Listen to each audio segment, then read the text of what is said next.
New Jersey has a familiar face running for one of its congressional seats this fall. Though he makes his home with his family in New Jersey, Gary Cobb spent 11 years playing for the Philadelphia Eagles in the NFL and has enjoyed a subsequent career in Philly as a sports commentator and anchor in both television and radio.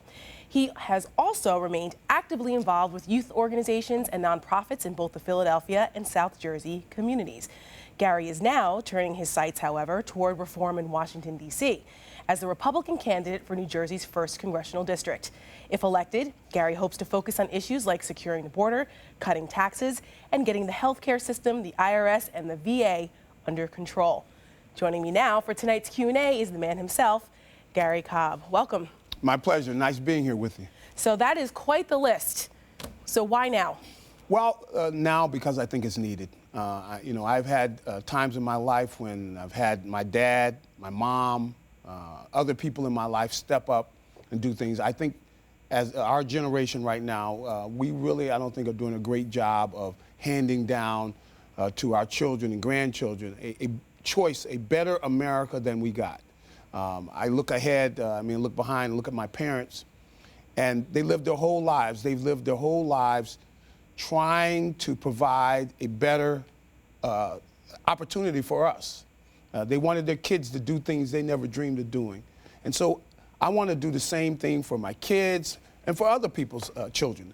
You know, we've got to do better. I mean, look at the way taxes out of control, and, look at health care. You look at the international scene. So many things just totally out of control, and we need to do a better job. And so that's why I've chosen to step up right now. Well, you weren't always a Republican. So growing up, you grew up as a Democrat. So where was the transition? What was the difference for you? Well, as a kid, I think about, Martin Luther King.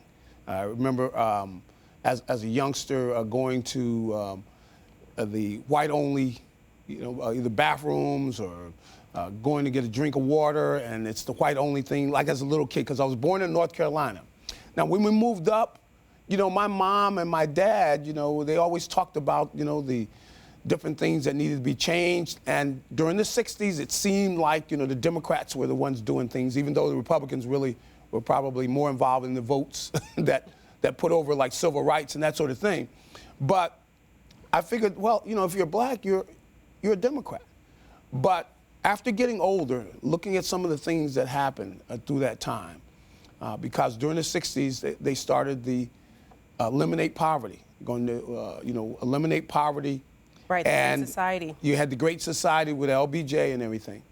But I look back and I realized those programs started deteriorating and really just decimating the African-American family, because it provided an incentive for the father to leave the home. Mm-hmm.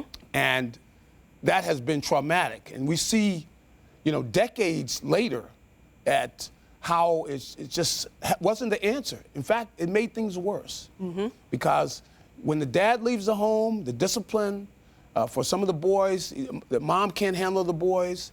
And so you got so many African-American kids winding up in jail.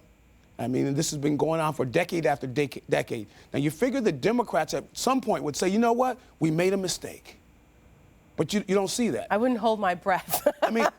They just say, you know what? The only thing we need more money. Right. If we just had more money, it'll get better. More money, bigger government. And you often talk about the influence that your father had in your life and the importance of that, and how successful you and your siblings have become because of the influence of your father, right? No doubt about it. And this is not belittling my mom, because she's as always still now the loving one, encouraging us and everything. But my dad was the discipline. He was the one who said, look, you're getting your education. See, because my mom and my dad had an 8th grade education.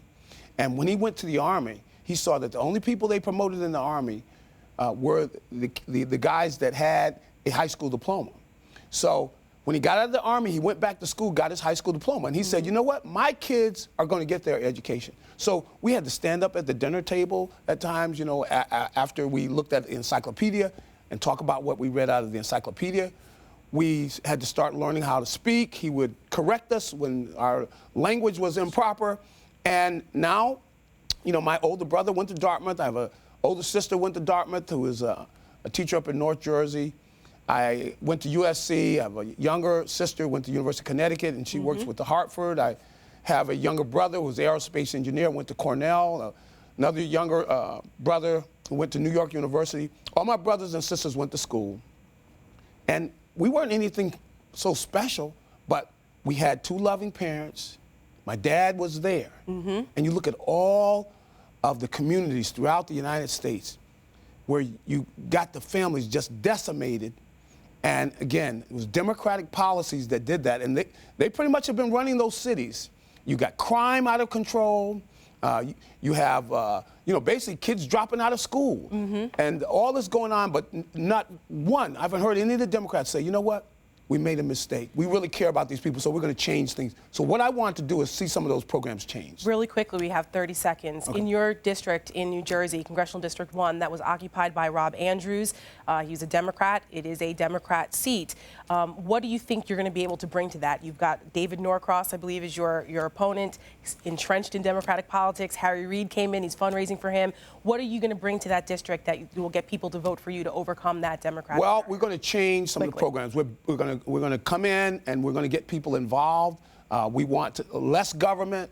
We want to get people involved in every area, whether it be with the Guards as volunteers. And I need to just put this out that GaryCobb.com. I need you to, give us what you can, make a donation. We really need it. But the big thing that I want to do is I want less government. I want more people involved. We are the key to our future. The people are the key, not the government.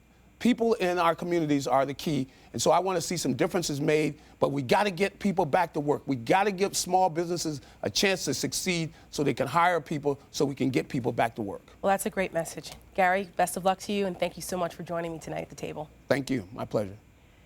We'll be right back with more Real News.